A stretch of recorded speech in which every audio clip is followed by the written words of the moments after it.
Welcome to Bible Fiber, where we are encountering the textures and shades of the biblical tapestry. I am Shelley Neese, president of the Jerusalem Connection, a Christian organization devoted to sharing the story of the people of Israel, both ancient and modern. On October 1st, the first Bible Fiber book launched. It is a 52-week study of the 12 minor prophets, going through each book. This comprehensive companion provides thoughtful commentary for every chapter, making these ancient texts accessible to all readers. Grab your copy of Bible Fiber today. It's available on Amazon as a paperback and on Kindle.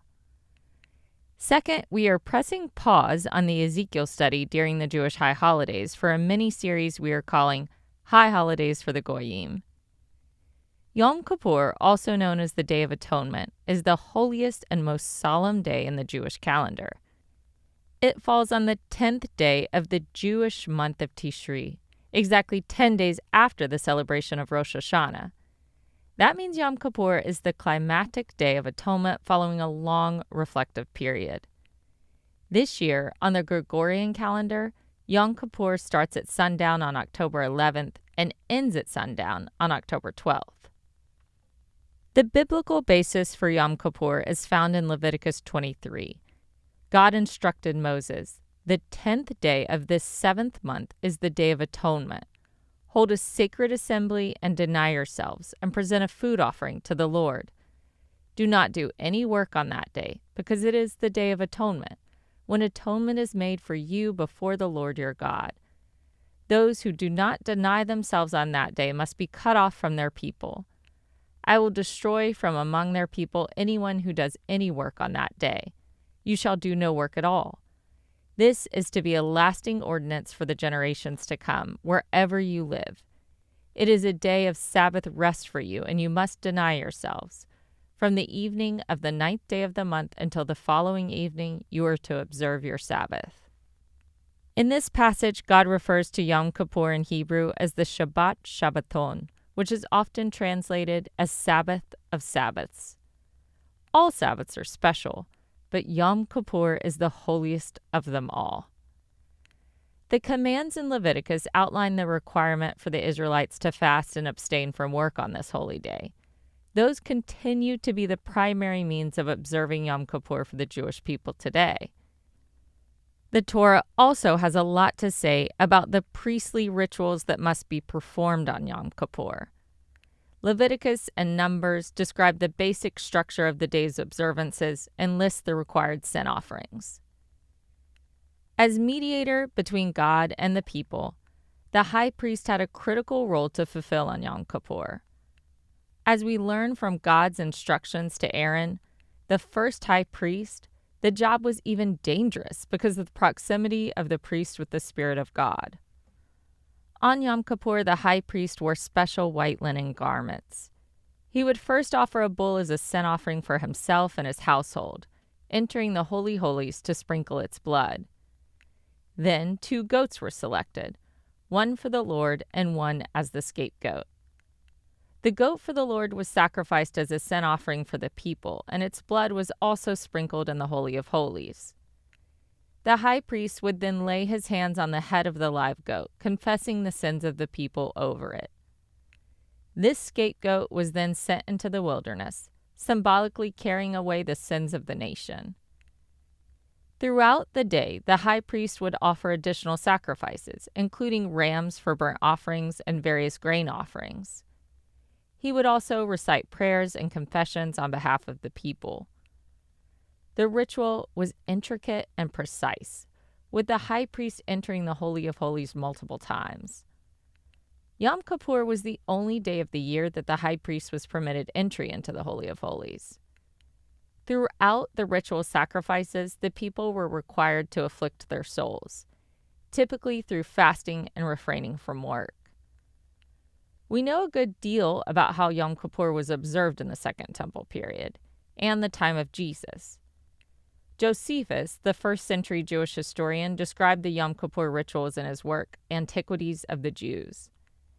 His accounts help bridge the gap between biblical text and later rabbinic literature. The Mishnah, particularly Tractate Yoma, also provides extensive details about the Yom Kippur service not found in the Bible. It describes the high priest's preparations, the precise order of the rituals, and additional practices that developed over time. Later rabbinic literature, including the Talmud, further expands on these details, offering interpretations and discussions about the minutiae of the observances. It's important to note that while the biblical account is considered the most authoritative, the later sources help fill in gaps and provide a more comprehensive picture of how Yom Kippur was understood and practiced in different historical periods.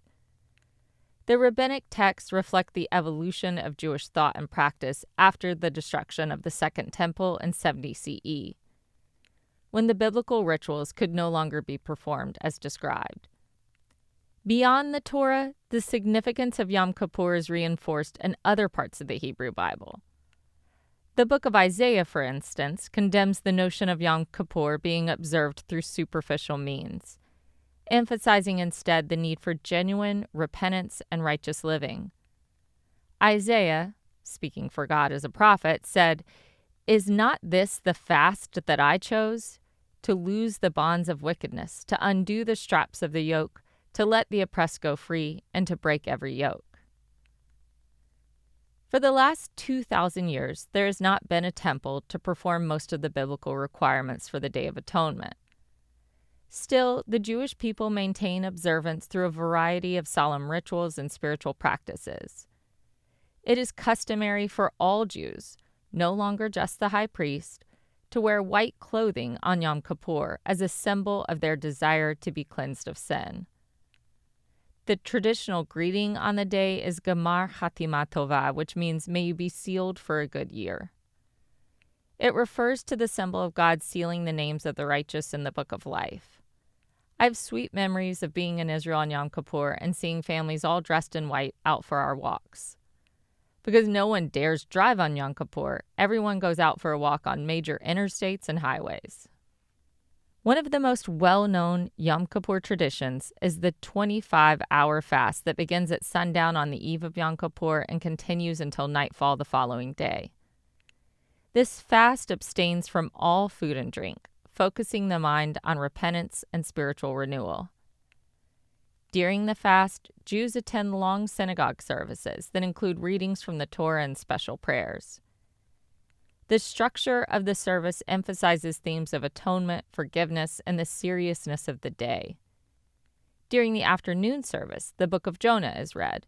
With its themes of repentance and God's mercy, Jonah is closely associated with the spirit of Yom Kippur. Central to the service are the confessional prayers.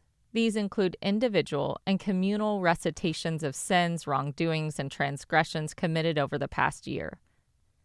The goal is to take full responsibility for one's actions towards each other. Yom Kippur is also a time for the Jewish practice of teshuvah, or repentance and return to God. This involves not only confessing sins, but also committing to a renewed connection to God in the coming year. At the conclusion of Yom Kippur, a final shofar blast signals the end of the fast and the attainment of atonement and forgiveness. This absolution is seen as a divine pardon. As a Christian, I believe that Jesus' death and resurrection provide the means for my atonement. I know that because of the language and ideas set forth in the Jewish rituals in the Hebrew Bible.